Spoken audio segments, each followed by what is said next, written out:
जो स्टूडेंट्स यहाँ बैठे हैं, आपसे मैं एक छोटी सी बात कहना चाहती हूँ। आपने एपीजे अब्दुल कलाम साहब का नाम सुना है ना सबने? हाँ, कलाम साहब ने एक बात कही थी कि in the very old times the world was driven by the muscle power, after that it was driven by money power, and now it is being driven by the power of knowledge. यानी पहले शरीर की ताकत से दुनिया चलती थी, उसके बाद कुछ दिन पैसे से दुनिया चली, और अब दुनिया कैसे चलती है? ज्ञान की ताकत से चलती है। आज अमेरिका और रूस, फ्रांस क्यों हमसे आगे हैं? उनकी जनसंख्या भी कम है, शायद वो मेहनती भी हमसे कम है, लेकिन वो हमसे क्यों आगे हैं? क्योंकि उनके यहाँ शिक्षा का जो प्रसार था वो हमसे ज्यादा हुआ, वो हमसे ज्यादा एजुकेटेड हैं।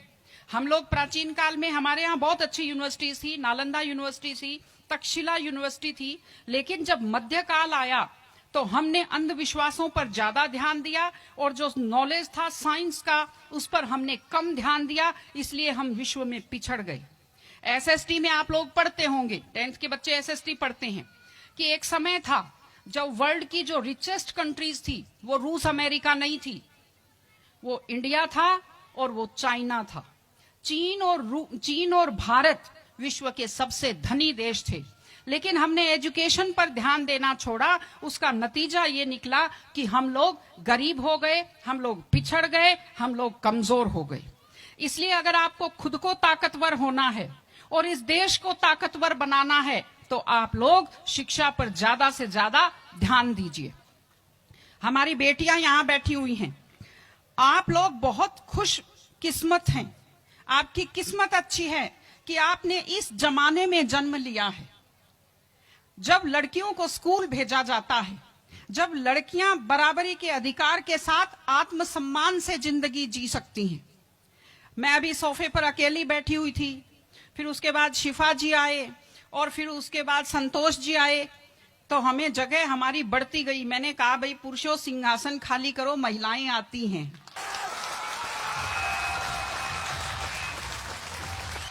तो आप लोग बहुत खुशकिस्मत हैं। आपकी दादी नानी कितना मेहनत करती थी, सांस नहीं ले पाती थी खुलकर, घूंघट से चेहरा ढककर रखना पड़ता था, जोर से बोल नहीं पाती थी, कानाफूसी में बात करती थी, और आप कितने सम्मान के साथ अपना बैग लेकर के पूरे विश्वास से आप स्कूल आते हो। बहुत खुशकिस्मती की आपके लिए बात है, आपको इसका फायदा उठाना चाहिए। आपको कोशिश करनी चाहिए कि आप एक मजबूत नारी बने, और आपसे मैं कहना चाहती हूं कि आपके ऊपर बहुत विश्वास करते, आपके पेरेंट्स आपको घर से बाहर भेजते हैं, अपने माता पिता को हमेशा अपने मन में रखिए। दूसरी चीज आप बच्चों से जो कहना चाहती हूँ, आजकल क्या है, पहले तो घर में बहुत सारे बच्चे होते थे, संयुक्त परिवार होता था, चलते ही कोई सिर में थप्पड़ मार देता था, बच्चों को बुरा नहीं लगता था, टीचर्स की मार खाते रहते थे, हंसते रहते थे। आजकल 1-2 बच्चे होते हैं घर में, बच्चे बहुत सेंसिटिव होते हैं। आप लोगों को जब आपके माता पिता टोकते हैं, आपके टीचर्स टोकते हैं, आपको बुरा लगता है। आपको बुरा नहीं लगना चाहिए, क्योंकि ये वो लोग हैं जो आपकी चिंता करते हैं। मैं आपको एक छोटा सा किस्सा सुनाऊंगी। एक गाय जंगल में चल रही थी, अचानक उसने देखा एक बाघ पीछे दौड़ा। गाय भी भागी जान बचाने के लिए, सामने दलदल था, वो दलदल में थोड़ा चली, वो दलदल में फंस गई।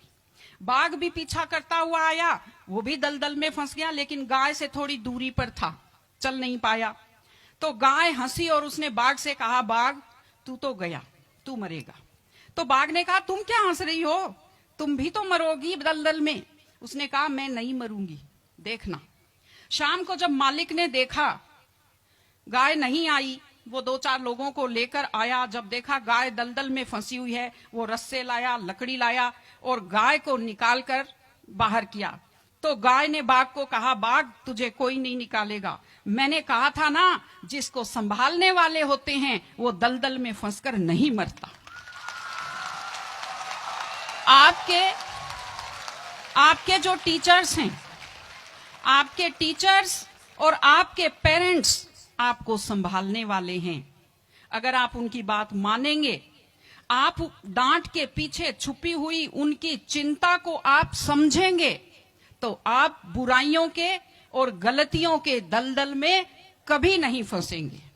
इसलिए अपने माता पिता को, विशेषकर अपनी मां का चेहरा अपने दिमाग में रखिए, अपने दिल में रखिए कि वो आपके ऊपर कितना विश्वास करते हैं, वो आपकी कितनी चिंता करते हैं, घर पे आपका इंतजार करते हैं, आपके लिए हमेशा वो दुआएं करते हैं। आपके माता पिता जब मंदिर में जाते हैं खुद के लिए कुछ नहीं मांगते, जब वो बचत करते हैं उस पैसे से खुद के लिए कुछ नहीं खरीदते, वो पैसा आप लोगों पर खर्च करते हैं। उनकी इस चिंता को समझिए, अपने टीचर्स की चिंता को समझिए। मैं आप सबको बहुत शुभकामनाएं देती हूं कि आप लोग, आपकी बुद्धि तीव्र हो, आपका मन बहुत समृद्ध हो, आपका हृदय बहुत संवेदनशील हो। मैं स्कूल को मैं बहुत बहुत शुभकामनाएं देती हूं। टीचर से अपील करती हूं कि व्यक्ति केवल शरीर और दिमाग नहीं होता, एक मन होता है, एक आत्मा होती है।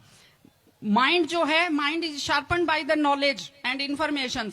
दिमाग तो तेज होता है, लेकिन बच्चों का मन समृद्ध कीजिए, उन्हें कमजोर पर दया करना सिखाइए, उन्हें परिवार के प्रति संवेदनशील बनना सिखाइए कि वो एक अच्छे संपूर्ण नागरिक बने, जिसको कहते हैं कंप्लीट पर्सनैलिटी, वैसे बने।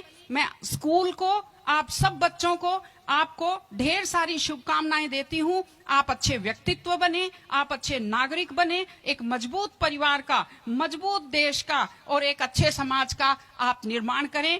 आपने बुलाया, हमें सुना, हमें सम्मान दिया, मैं हृदय से आभारी हूं। बहुत बहुत धन्यवाद। नमस्कार।